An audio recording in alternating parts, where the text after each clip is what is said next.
आपण यांना पाहिलत का? खासदार Naresh Mhaske, mister India episode. नमस्कार मीरा भाईंदरकरांनो. मीरा भाईंदरमध्ये दोनच गोष्टी वेळेवर येत नाही. एक म्हणजे पाणी आणि दुसरं म्हणजे खासदार.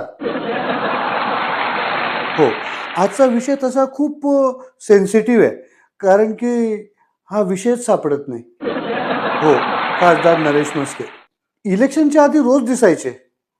जसं इलेक्शन संपलं तसे ते गायब झाले. जसं कोणीतरी कंट्रोल अल्ट डिलीट दाबलंय.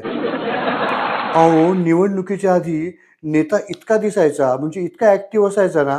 बघा, सकाळी मंदिरात, दुपारी समाज मंदिरात, संध्याकाळी कुठेतरी टुर्नामेंटला आणि रात्री कुणाच्या तरी बर्थडे पार्टीला. म्हणजे मला असं कधी कधी वाटतं ना, की हे पॉलिटिशियन म्हणजे पॉलिटिकल लीडर आहेत की इव्हेंट मॅनेजर. आता तुम्हाला माहितीच असेल, मीरा भाईंदरमध्ये खड्डे किती आहेत. आणि पावसाळा सुरू झाला की गुगल मॅपवर कायम ऐकू येते एक ओळ. ती म्हणजे काय? जेव्हा तुम्ही मीरा भाईंदरमध्ये कुठलाही पत्ता टाकाल, तेव्हा गुगलला विचाराल, तेव्हा गुगल काय म्हणतो?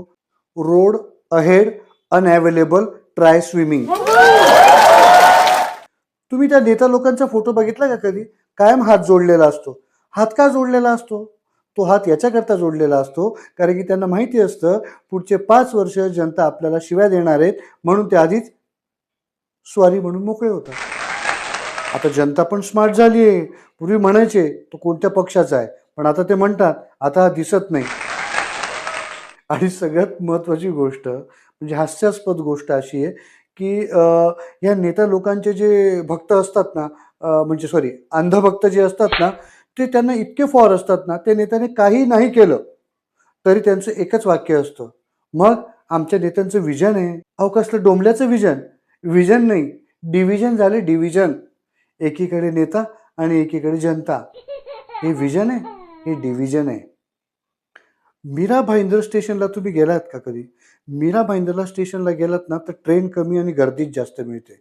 तेव्हा गर्दीत कोणीतरी विचारतं, आपले खासदार कुठे गेलेत? लोक विचारतात, आपले खासदार कुठे आहेत?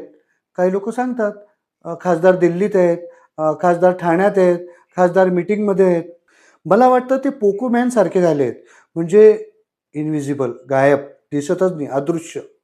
आणि सगळ्यात भारी म्हणजे काय, जेव्हा पब्लिक अशी ओरडायला लागते ना, की आपला नेता कुठे आहे, आपला लीडर कुठे आहे, तेव्हा ठरलेलं अचानक कुठेतरी बातमी येते, सोशल मीडियावर दिसतं, की साहेब कुठल्या तरी स्टेशनचं इन्स्पेक्शन करतायत, तपासणी करतायत, निरीक्षण करतायत. मग भले भले रील्स, भले भले पोस्टर, भले भले फोटो येतात. कशावर? इंस्टाग्रामवर, फेसबुकवर, ट्विटरवर.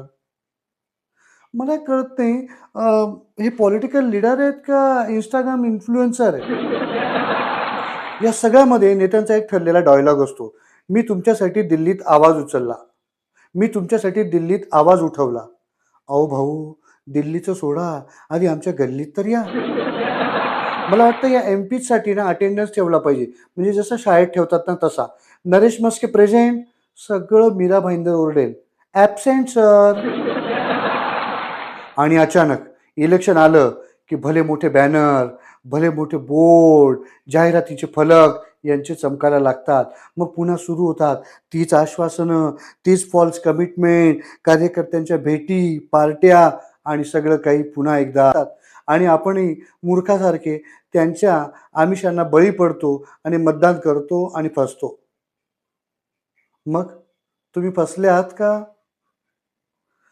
तुमचा खासदार निवडण्यात तुम्ही फसले आहात का? कमेंट बॉक्समध्ये लिहा.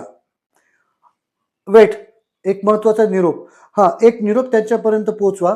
त्यांना म्हणावं तुमचं स्टेटसमध्ये लोकेशन ऑन ठेवा. सबस्क्राईब करा. आंदोलन, व्हॉइस ऑफ मीरा भाईंदर.